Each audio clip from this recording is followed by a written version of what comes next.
Hi, I'm Ken King, high performance basketball coach, teacher, and the owner and founder of the Boost Institute for Learning, Literacy, and Growth.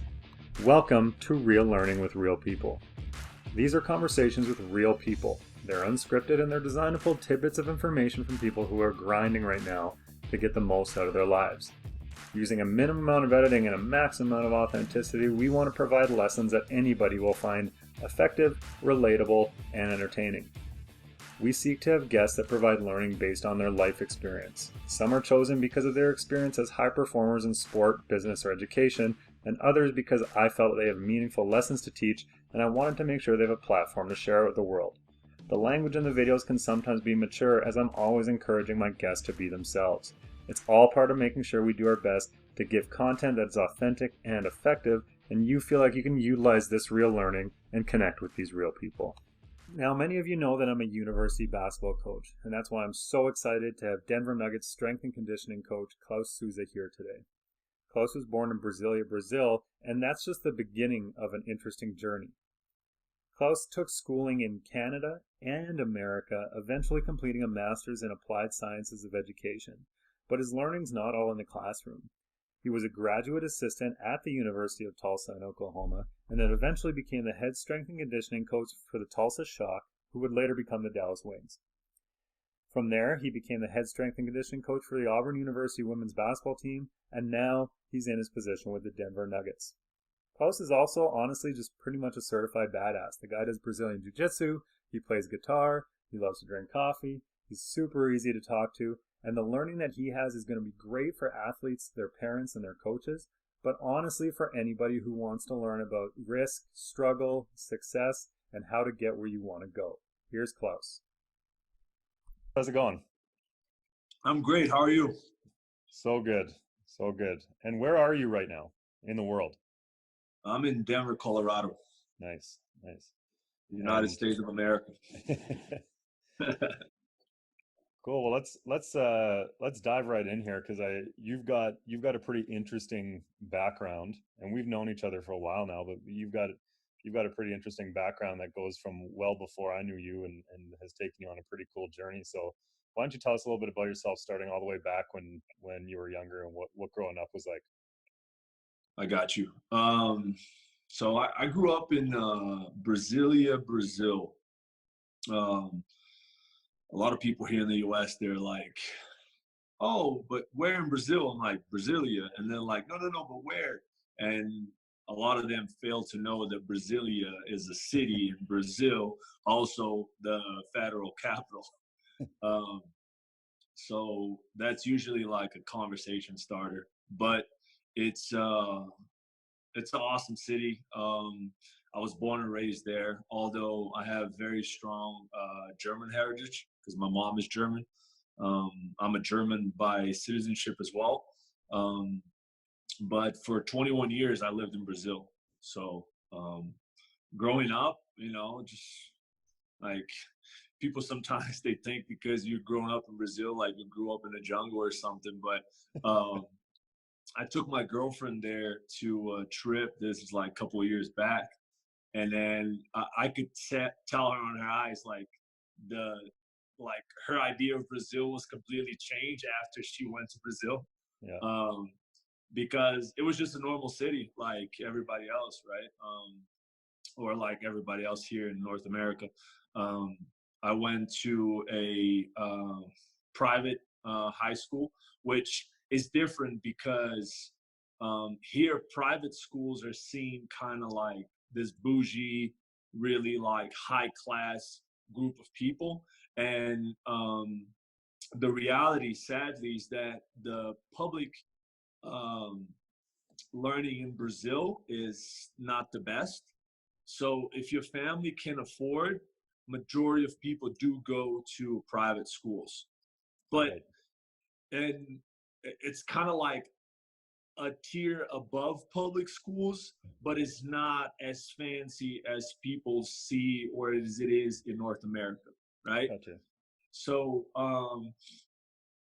we did wear uniforms, which is kind of like a prep school thing, but at the same time, you had all kinds of class, socioeconomic speaking, in my high school. Like you had rich people, you had middle class, you actually had people that don't have a lot of like structure.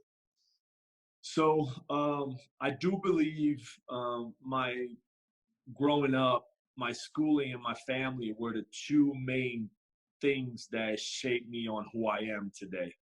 Um, and and I know we're talking a lot about learning and education and all that, and I truly believe the schooling system I had and the type of love, relationship, affection I had at home were the primary reasons why I believe I carry some success traits later in life.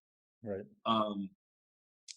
I think my parents were, like they loved me unconditionally from the get-go. I felt that. I never felt like I was, I struggle like a teenager, like everybody else, right? You're like, oh, my parents suck or whatever. But I'm going to give you an example because my mind has a tendency to just drift off and, Yeah, go ahead. But so I told you about my German heritage, right? And then when I was younger, my mom only spoke German with me, and this is in Brazil, right? So she would walk to pick me up at school, or if I was having any buddies over at the house, and then she would only like yap in German with me like the whole time, right? Like Klaus this, Klaus that, and I'm like, Mom, you're embarrassing me, because I would look at my friends and they were like, like they sound so funny, right? And I was so like, I'm like, you gotta stop speaking German with me in front of everybody. That's embarrassing. Like I hate it. Like whatever, right? But now it's like I have really good German because I was raised in German by her. And I was growing up in Brazil, and the main language there is Portuguese. So it was crazy when I tell people like I'm fluent in German. They're like, wow, that's so cool. And to me, that's such an asset today, but I didn't realize that back then. On the other hand, I was just an insecure kid that was like, Mom, stop embarrassing me in front of everybody, right? Yeah. So if you take that parallel with life today, it's kind of like amazing to me that I'm like, dude, like, wow, like if it wasn't for my mom pushing and like beating me, so to speak, over the head with German over and over, right? Yeah. I just wouldn't have that. And Cool. then fast forward now with the Denver Nuggets,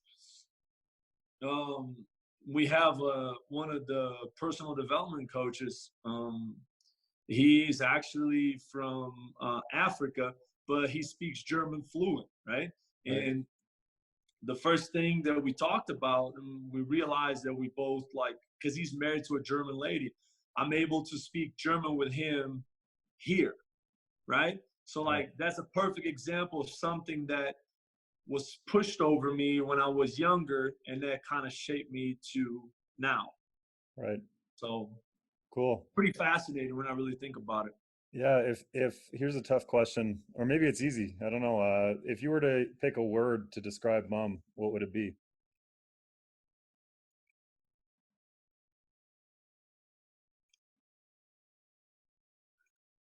Wow, that's a good one. Love, I think. Nice. Yeah. Cool. What about Dad? Dad.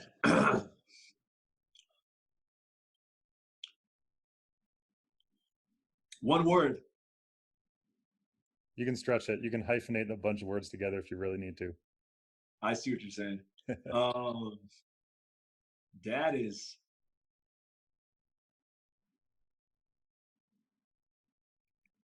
creativity dash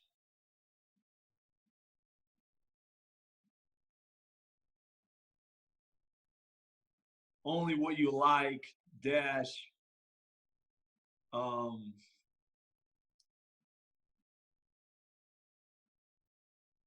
the world is burning, but I'm still gonna do what I want.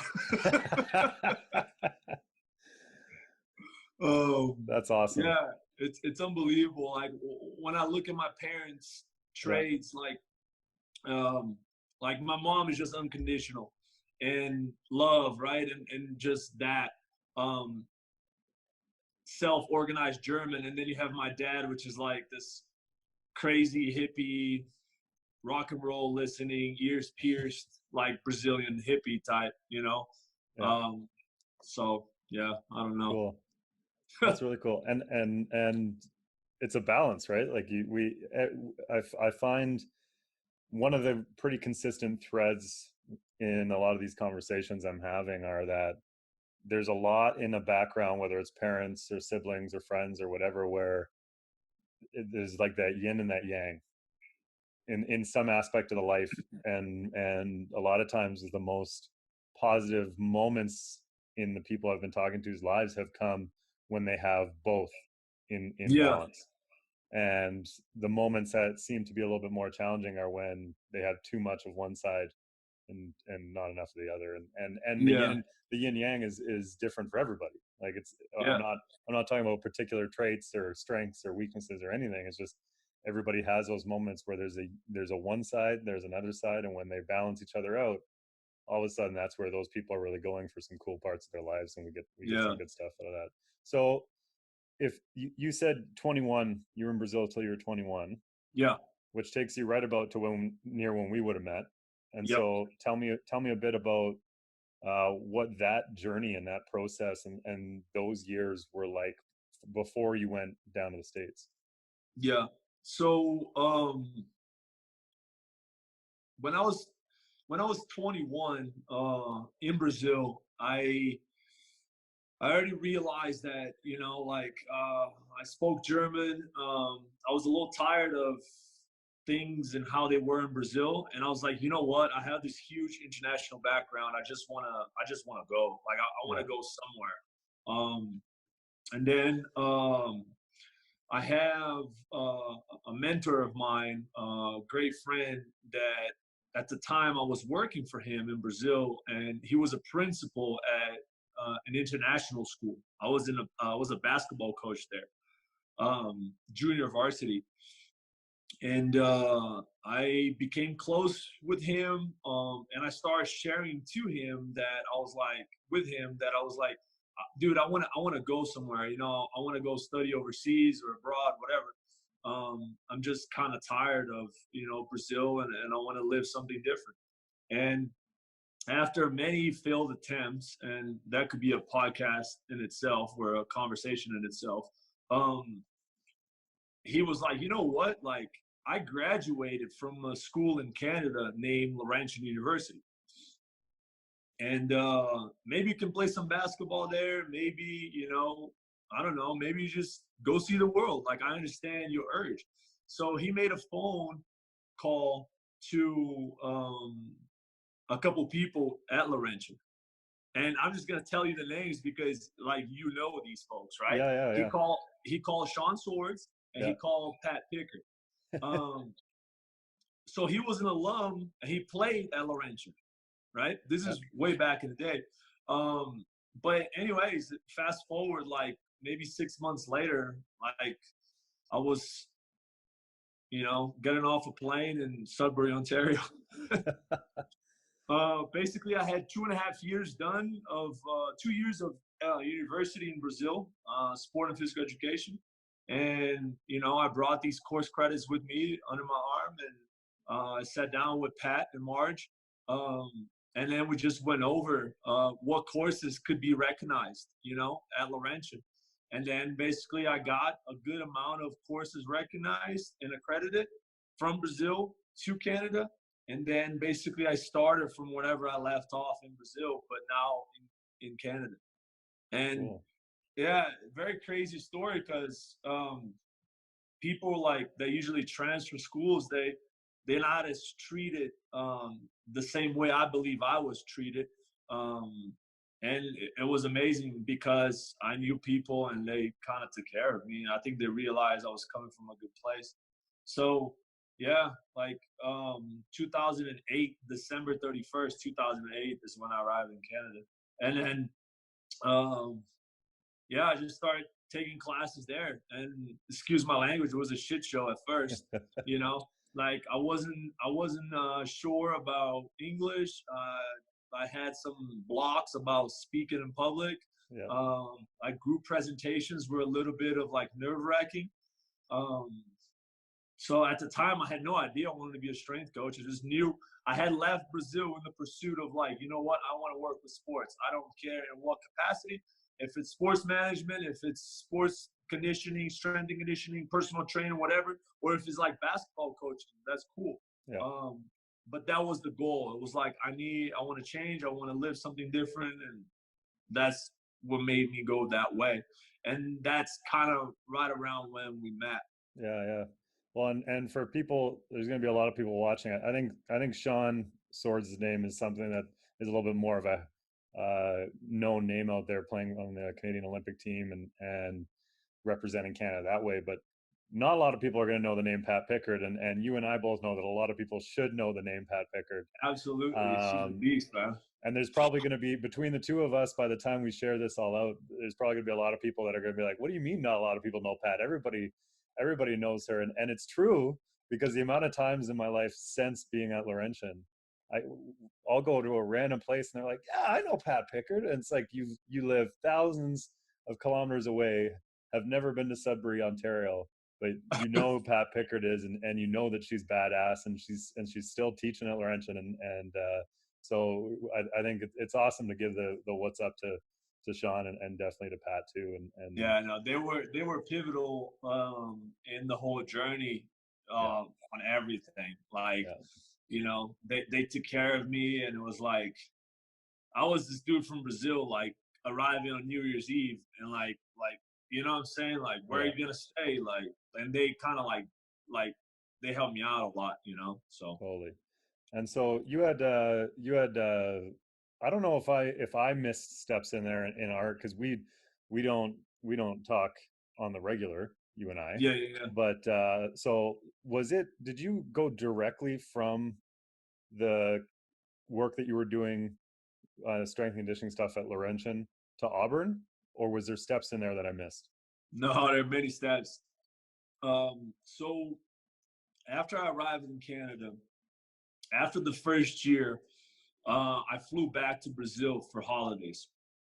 It was one of those luxury times that my family had some money. They were able to afford me a ticket to go home, spend Christmas. There was a huge chunk of time there. We were off from classes. And then when I got back, my dad asked me a question.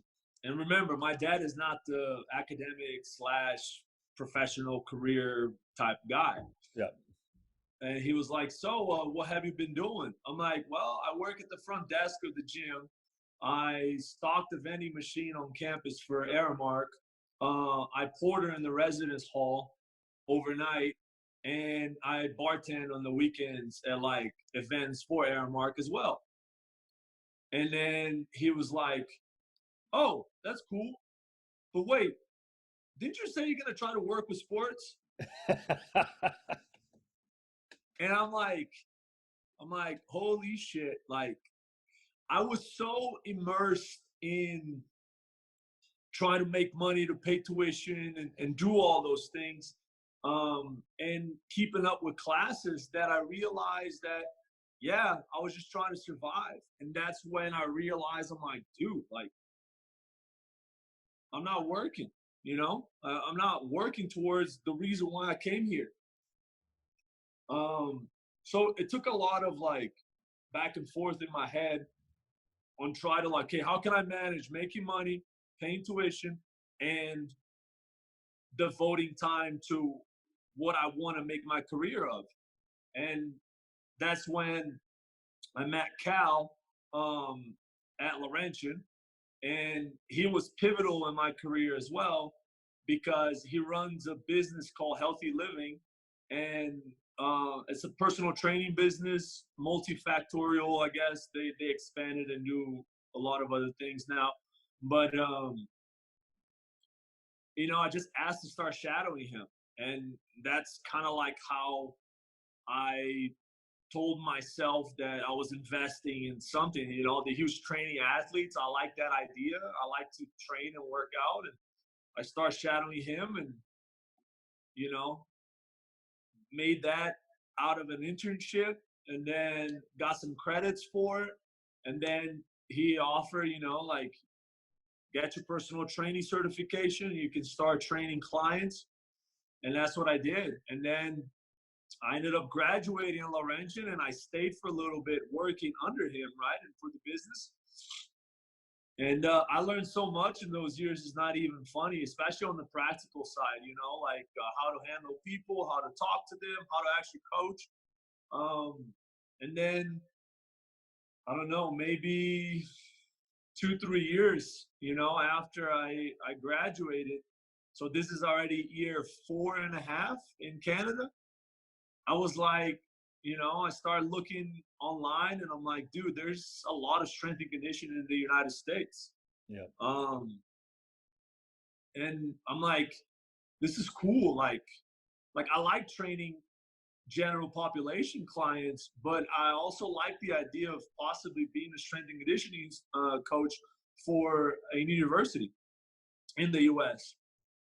So it was one of those things where, like, it was tough to make the decision because my life was going pretty well in Canada, you know, making good money as a personal trainer. But I just, one day I was like, you know what? I want to pursue this. And that's when I started looking for internships in the US. First of all, I was cocky at the time, and I'm like, I can get a job, you know? So I started applying to a bunch of jobs in the US.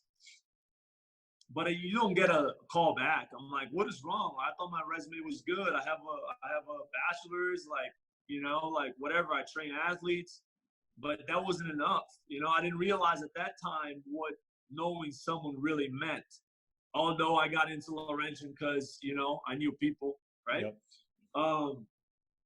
So long story short, I did this like a summer internship. And it was a volunteer experience. So I knew that I had 3 months to convince someone to give me a job after the fact. Yeah. So, yeah, that's what happened. And then at the end of the internship, I was offered a graduate assistant position at a different school in Oklahoma at the University of Tulsa. And it was perfect because I didn't have a master's at the time. And the whole graduate assistantship is like you work full-time as a strength coach and you go to school. We pay for your master's and all your tuition and stuff, and we give you a stipend monthly, right? So that was the thing. I did that internship. I got that GA position in Tulsa, Oklahoma. And then it was crazy because I went back to Canada, grabbed my stuff, got my visa, my paperwork, and then basically went down and moved to Oklahoma. And that was a 2-year deal. And again, it was one of those times where I thought life was easy, and then I got smacked right in the face. It was probably one of the toughest things I ever done in my life, in terms of like hours, being in the weight room at 4:30 in the morning, set everything up, to like going to classes until like 8:30, 9 o'clock at night. Those were long days, heavily caffeinated, and then it was just crazy. But again, I was living the dream of, I was working with strength and conditioning for football, throwers, track and field, men's and women's tennis, men's and women's golf, and it was just awesome, you know. And that was my first exposure to collegiate sports in the U.S., second after the internship, of course. But at this time, I was actually programming, I was coaching, taking groups through everything. And yeah, so from there, this is 3 years now in Tulsa, Oklahoma. I got an opportunity to coach a WNBA team, women's basketball. Yep. At this point, I have my master's. I'm good. They didn't pay very well, but I was in the U.S. I had a work visa. And then I was able to work with that professional basketball team in parallel with the University, Tulsa still. And then that team, the WNBA team, got bought to Dallas, so they moved the franchise and they invited me to go with them, but it wasn't a lot of money. I took it anyway, moved to Dallas, and then basically worked for them for about a half a season. And at that time, an assistant coach came watch practice. And for some reason, he approached me after, and he was like, "Hey, I like the warm-up you did with the girls at the beginning." I was like, "Appreciate it." It's like, I work for a university, Auburn University, and we're looking for a strength coach. I was like, "Oh, that's awesome." And then he was like, "Would you be interested?" I'm like, "Women's basketball down in Auburn, Alabama, probably not. No disrespect, but at the time I was spending a lot of time also with the Dallas Mavericks because I was in Dallas, right? Yeah. And kind of like as a volunteer basis, right? I was just going in there, shadowing, spending time, getting to know some of those coaches. But I felt I was close. So I was like, WNBA, NBA, this is great. I'm just building connections, all good. Yep. But then this assistant came by and basically said, "All right, I know you got heavily involvement here with WNBA and NBA.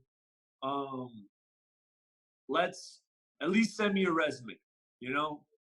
Send me a resume. I'm going to give it to our head coach, and then we can go from there." I'm like, cool. Send my stuff in, and then the head coach called me and was like, "Hey, I like your resume. Would you be up to coming up for an interview?" I'm like, I did some research. I realized it paid way more than I expected. Then the job became a little more attractive. And I was a little tired of the WNBA because training at that level was tough. They don't get a lot of support, sadly. And I was like, okay. So I flew for an interview, fell in love with the campus as soon as I got there, loved the people around, and it was one of those things that it just spoke to me when I got there. I was like, okay, this is something that I need to really consider. And then they offered me the job. I took it. I moved down to Auburn, Alabama. And then again, it was one of those times where it smacked me in the face. But I spent 3.5 years there at Auburn. And I learned so much. It's not even funny. I was able for the first time to really devote time to strength and conditioning from a standpoint. I have one team, one focus, and I have years to develop them.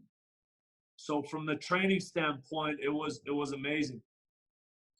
And yeah, fast forward, had awesome years there, and then the opportunity with the Nuggets came by. So yeah, you remember me at Laurentian and then at Auburn, but there was a lot in between. Yeah, there's a couple things in there.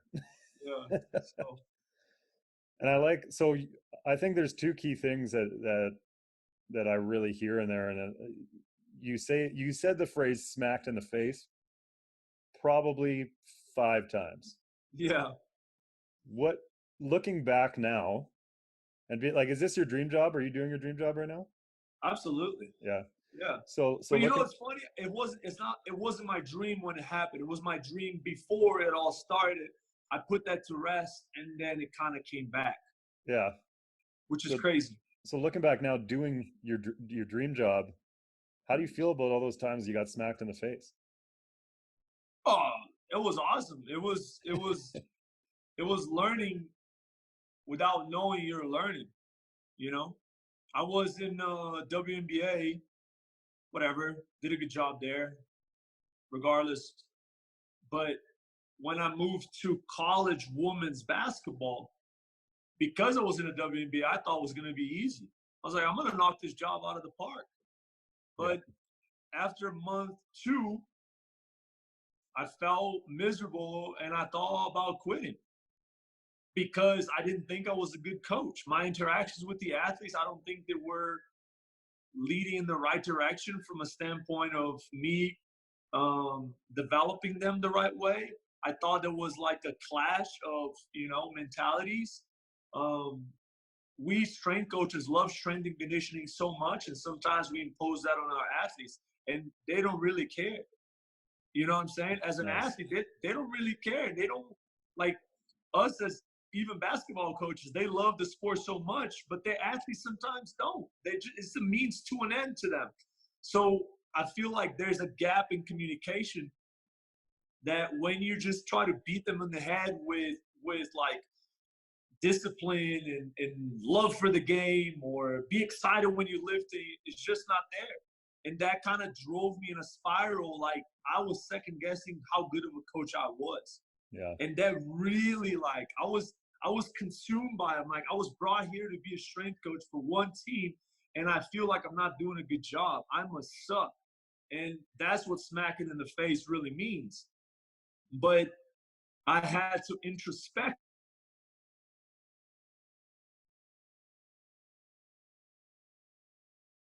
It came about.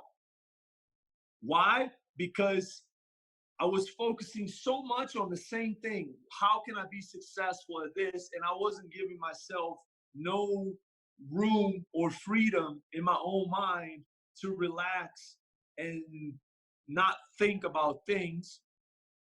And that only made me like in this like loop. Going to jiu-jitsu, if you have done any sort of grappling before, you don't have time to think about anything else other than the task at hand right in front of you, which usually requires of a person trying to like submit you, right? And they're wrestling and tugging on you and choking and all that. So I will go to jiu-jitsu for an hour and a half, and I will come back so refreshed, although it was physically tiring. But I was giving my brain a reboot, right? I was basically like, stress from work, go to jiu-jitsu, relax. Now I can focus on work again.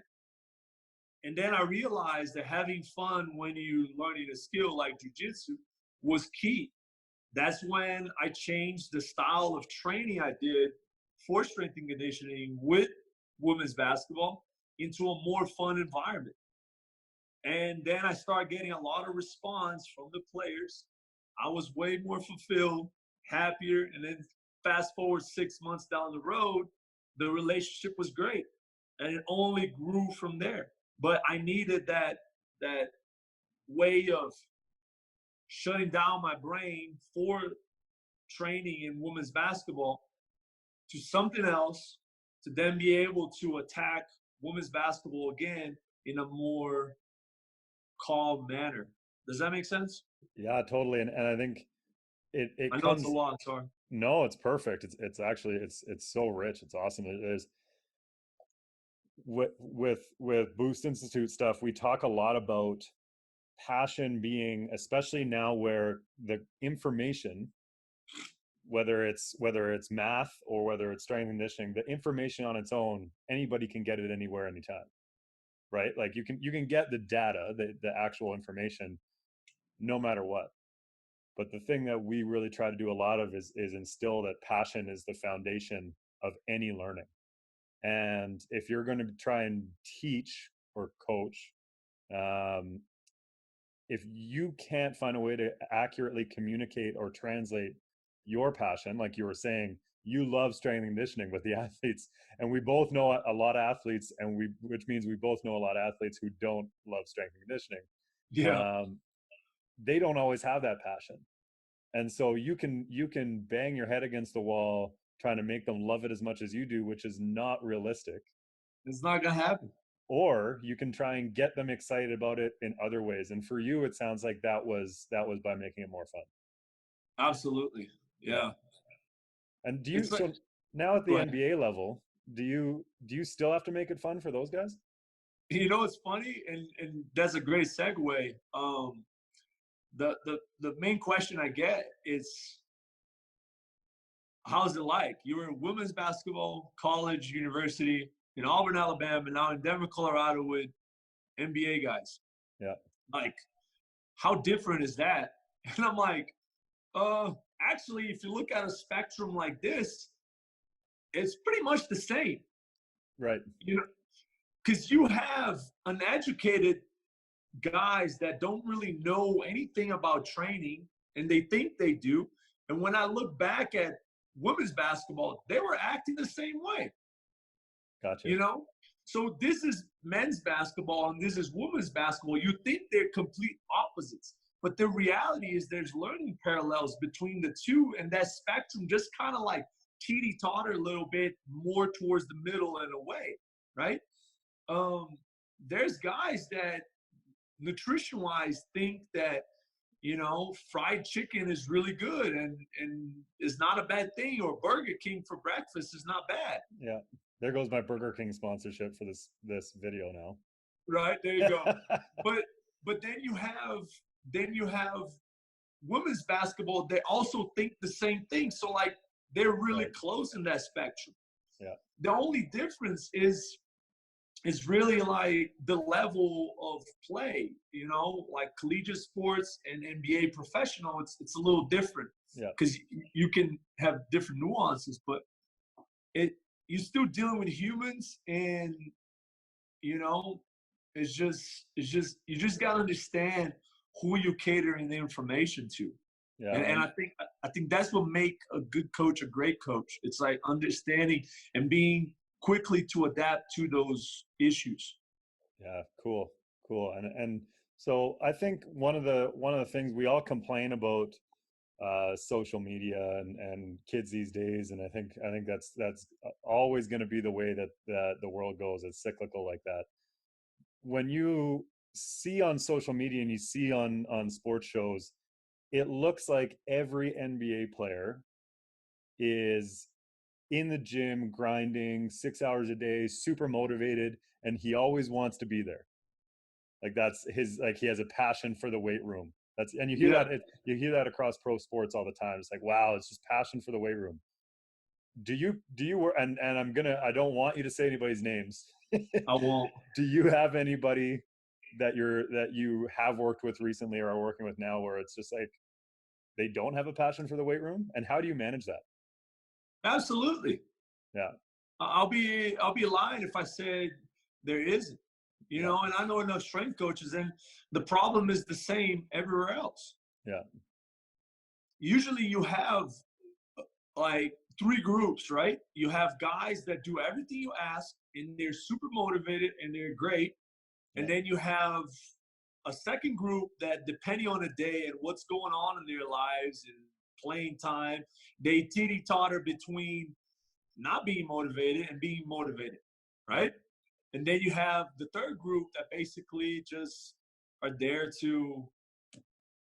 they're just there because they have to. Right.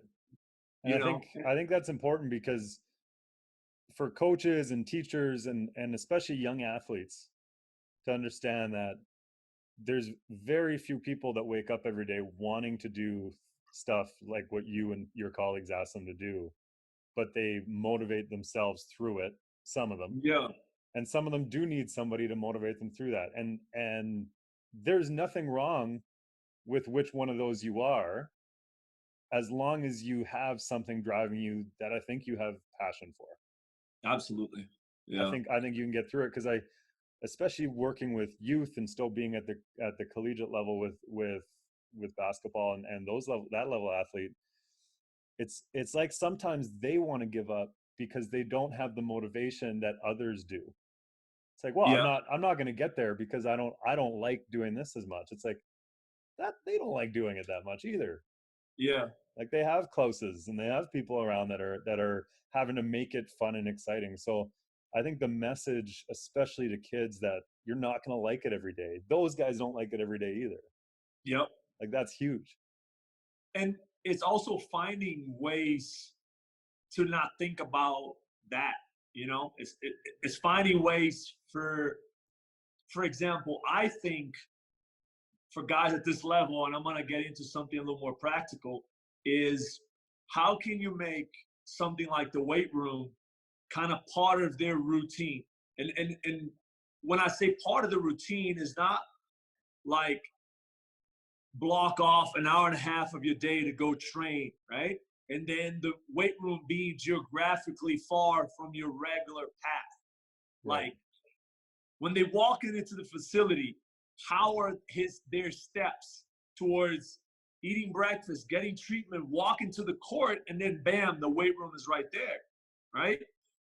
And I think those things as a coach, you need to try to bring closer and make it easier. If you read anything about habits or habit building, it's all about making things practically in your life and being in front of your eyes so you can, like, yeah, I can stop in this room right here, which is right beside the court that I'm going to go next for 10, 15 minutes and at least do something, right? Yeah.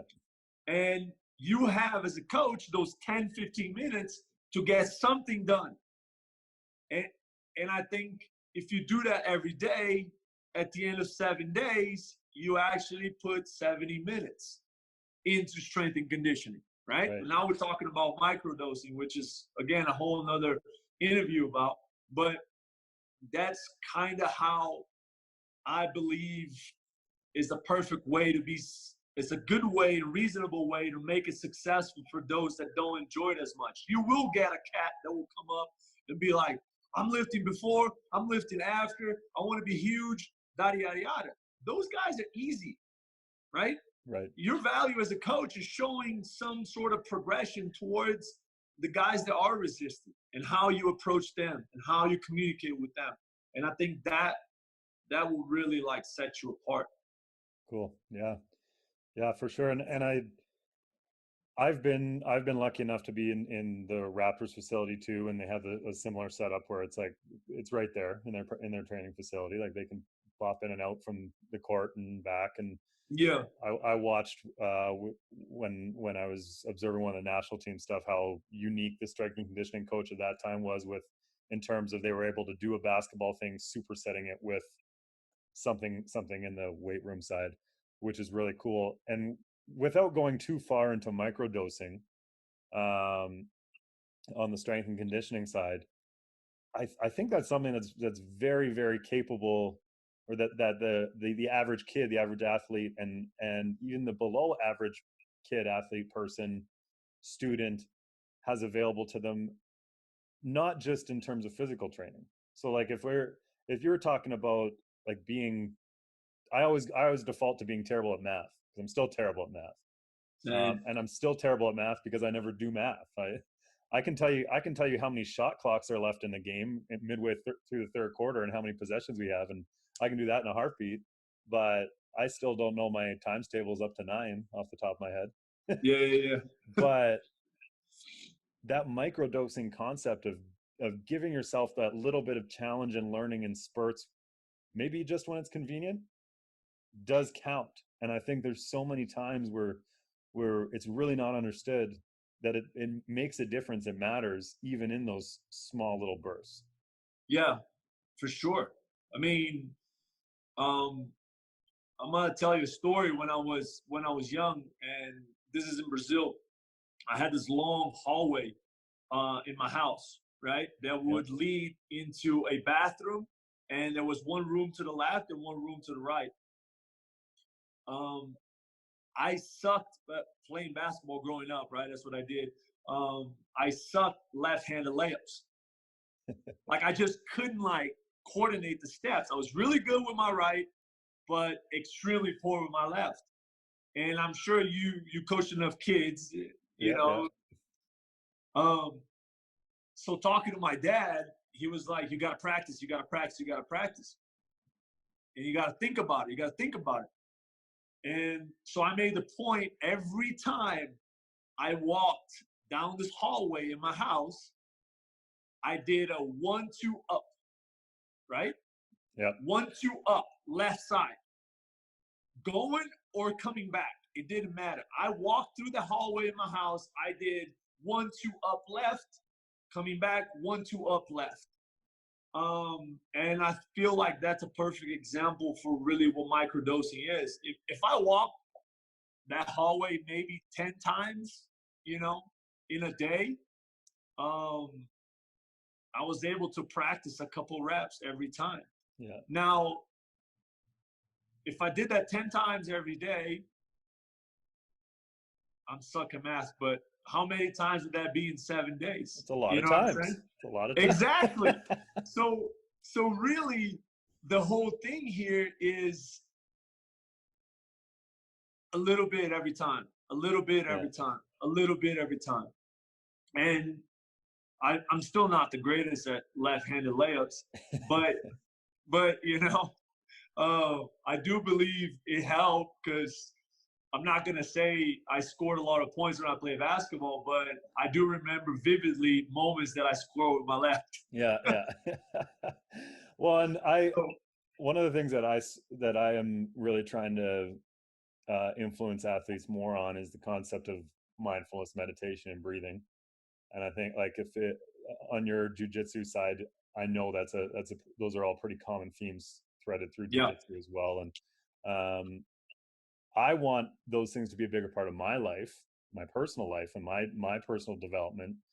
But I struggle with finding the time or really being willing to put the time in.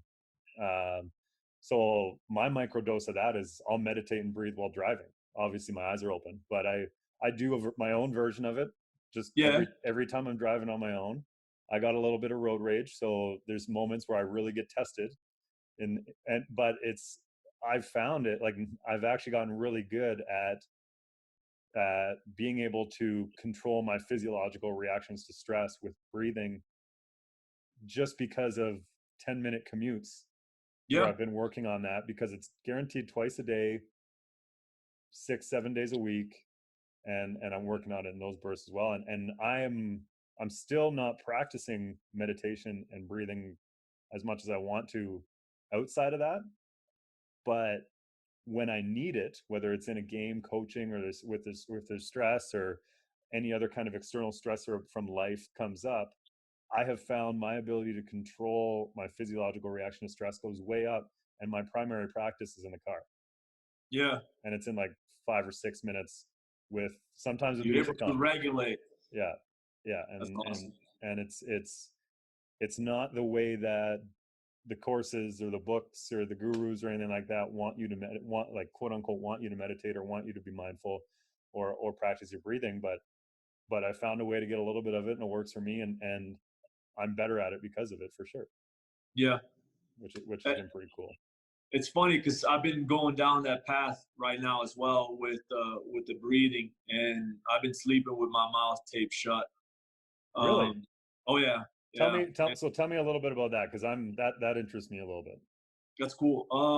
So I'm sure you already came across Wim Hof stuff. Yep. Yeah. Try to do some of his stuff. It was one of those that I was like, in the mornings, before I wake up, so my alarm would go off, I would shut it, and then I would stay in bed and do some of the breathing. Right. Basically, the whole thing was try to set yourself in a state of mind to go attack the day. That was the premise of everything, or the premise. And it worked, but I didn't follow up on it so very long. Kind of what you just said. I was like, I can't do this, or I'm late. I gotta go. I snoozed or whatever. Then I start doing the breathing at jiu-jitsu. And during one of the competitions that I did last summer, it really helped me in between bouts to really focus and kind of bring myself down and not get too tired, right? And during the matches, I was focusing on my breathing, which allowed myself to focus on skill. And then fast forward, this is kind of like me giving you a little bit of overview. I recorded myself doing a workout and my breathing was all over the place. Right. And, I had some burpees in there, a little bit of a circuit. And I'm like, why can I hear myself so much? This wasn't that hard. And I was just like, I sounded like a tired dog. I'm like, okay, I gotta learn. So I start reading some Cal Dietz stuff. He's a very famous, well-known strength coach.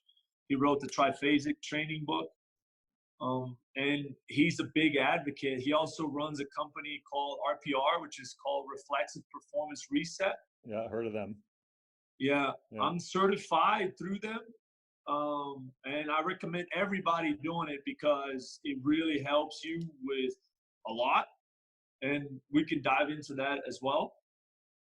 But their biggest thing is breathing properly. And I'm like, okay, I gotta really like try to learn about this. And then I came across Brian McKenzie Oh yeah, out of, love he's in his stuff. California. Yeah. Yeah, And I'm like, okay, let me try to like figure all this stuff out. And then just kind of been tinkering with it. And like you said, if I'm at home and I don't have a meal ahead of myself and I'm not talking to anybody on the phone, or if my girlfriend is here or not, I usually just tape my mouth, because I realize that I have a lot of like sinus issues and I breathe through my mouth a lot, which is why I sound kind of nasal. But I've been really, again, just microdosing, right? Whenever I have 1, 2, 3 hours without doing anything, shut my mouth.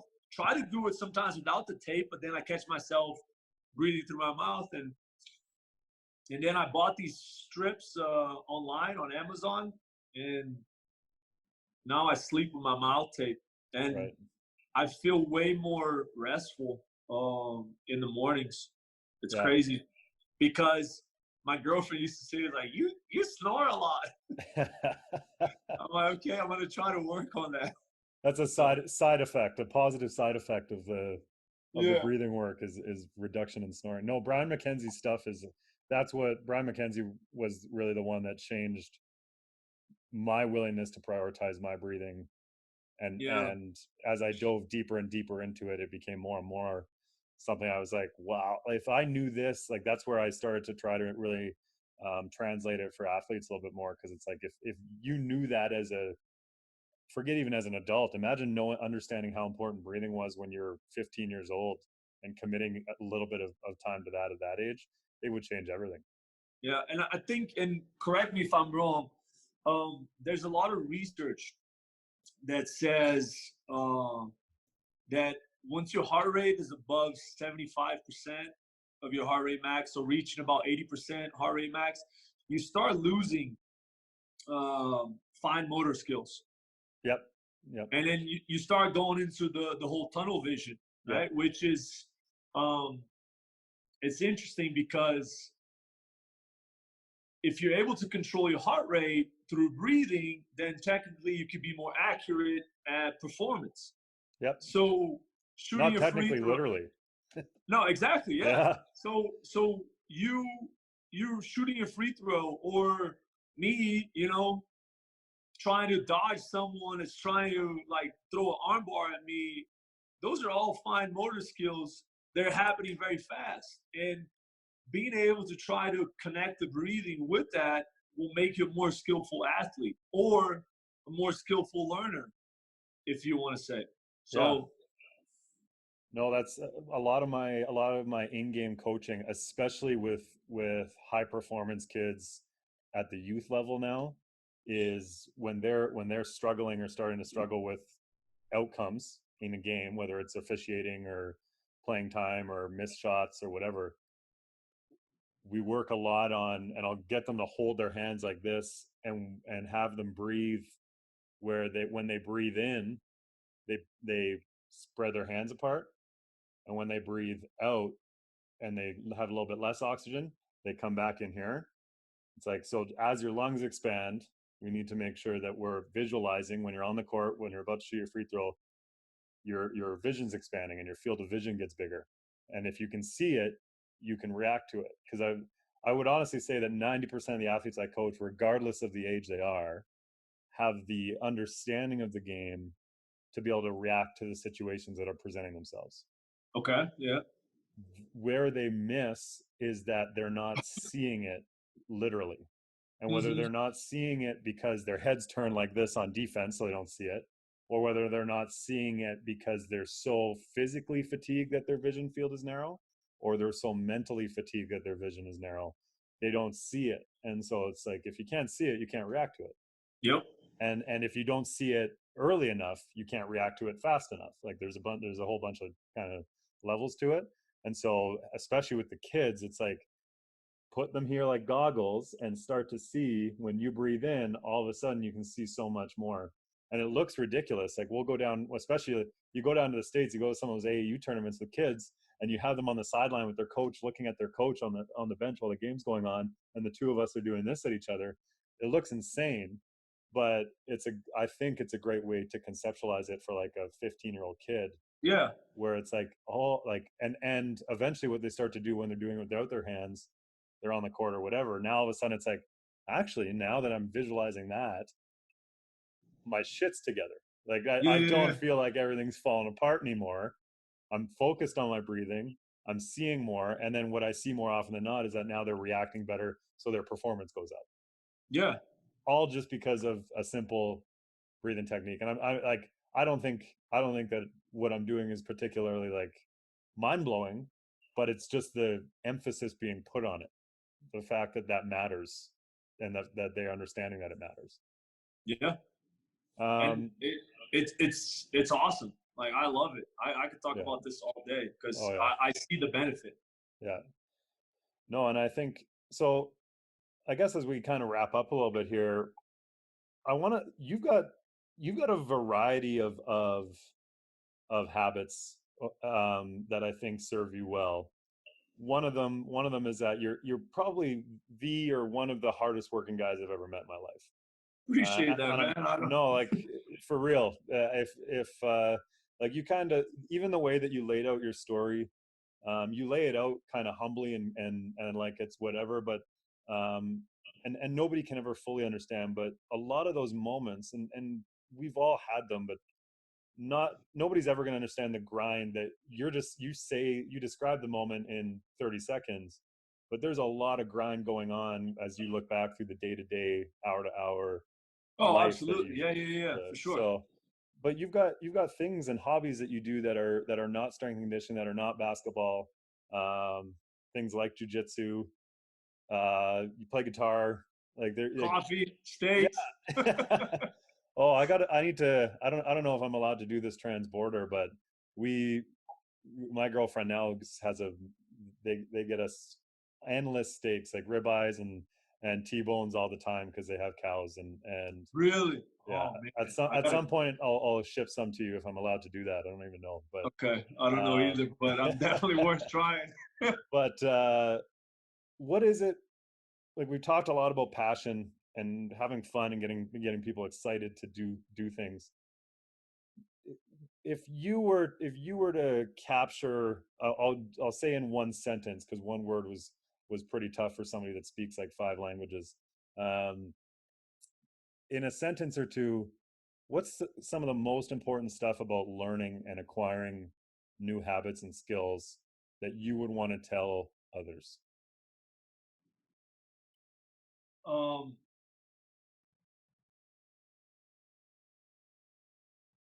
If you can find something you're passionate about, learning will be easy.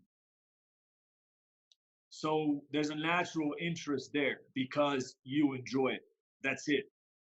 You want to pick a career, find something you love. I know it's cheesy, but it works. It's, at the end of the day, it's that simple. Find something you love, and I promise you will learn. Cool. I guess that's probably the shortest phrase I can think of right now. Now, okay, I'm gonna make a separation here. In life, not always, because of various circumstances, you gotta learn things just because you have to. It's just society, parents, whatever.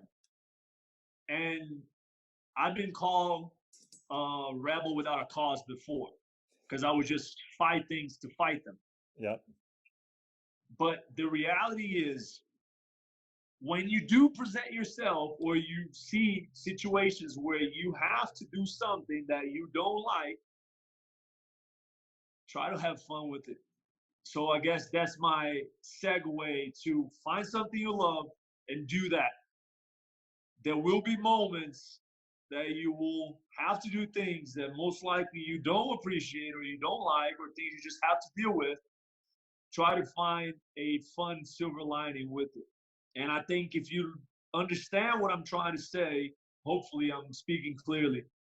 As a coach, you have an athlete that doesn't necessarily want to be there, make it fun for them, and you have a higher chance to get them converted.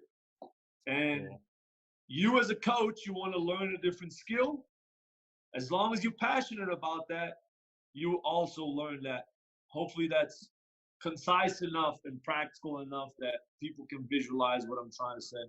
No, that's really cool. And I think the best part about it is that you've proven the model. You're not just saying these words. Your pathway, your story justifies everything you're saying. It's not. I hope so. You're not just speaking out of the side of your mouth kind of thing. So if people watch this, and I think there's been a lot of really good stuff, and I think you and I could probably keep going. We could probably make a part 2 and 3 as well, if we really dive into everything, and we'll probably explore that later on. But if people want to follow you or keep up with you or anything like that, is there a place they can do that, like social media, website? If they want to, if you want to share a way to reach out to you with questions or anything like that, then do so. Yeah, my personal email is Claus Antunes, all together, at gmail.com. And I'm sure however you put this out there, there's going to be notes, or you can put that there. And then I'm active on Instagram, but I'm not posting a lot of rhyme and reasons there. It's more like, like whatever, you're going to see stakes in there, training. You're going to see me playing guitar and, pictures of me and my girlfriend. You're going to see it all. So it's like, if you try to like study and learn resources about coaching, my social media page is not the most formal. So if you're into like research and all that stuff, I'm not going to be sharing a lot of that stuff. So, but that's also, I think my handle is Claus Antunes. Yeah, at Claus Antunes. Cool. So CLAUSANTUNES. Yeah. And it's the same spelling for the @gmail.com email? Yes, exactly. Yeah. Are you reading anything right now that you're really into? I just read a book. Yes, actually. And we can talk about this too, but I have a hard time reading. And I watched a 30-second clip on Instagram once, and it completely changed how I read. And I'm going to tell you this here in a second. But I am reading a book I just finished a book named Coach to Coach. It's by Martin Rooney. Phenomenal. Okay. Yeah, look it up. It's great. I posted about it recently. And then, that was the last one. I'm reading another one by Franz Bosch, which is, I don't know the name of it, Applied Training, but it's so dense that I'm having a hard time getting through it, and it's translated from Dutch. So I always try to read a book that's kind of mindless and easy to read, which was Coach to Coach, and I'm always trying to read something that's more dense where I can try to learn. Totally.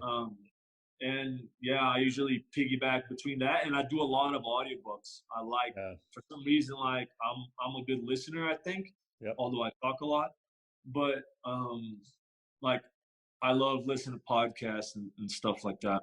So and audiobooks. Cool. Yeah. Very cool. Okay. Oh, sorry. What I was gonna say about reading. Yes, I felt like I would always drift. As you're reading, you finish a page, and you're like, I have no idea what I read. I don't know if you ever felt that before. Have you? Oh, I'm honestly, I was the kid growing up where I would not talk to anybody and read a book in a day. Like I'm the total other end. Yeah. See, I'm reading because I was reading too much. Yeah. I'm reading and I'm like, I'm going through the pages and I don't remember. I'm like, what have I read? Because I'm reading, thinking about something else. And there's this guy, I think he's out of LA. His name is Jim Quick. Oh, yeah. Yeah, very famous guy. And, works with all these like Hollywood celebrities.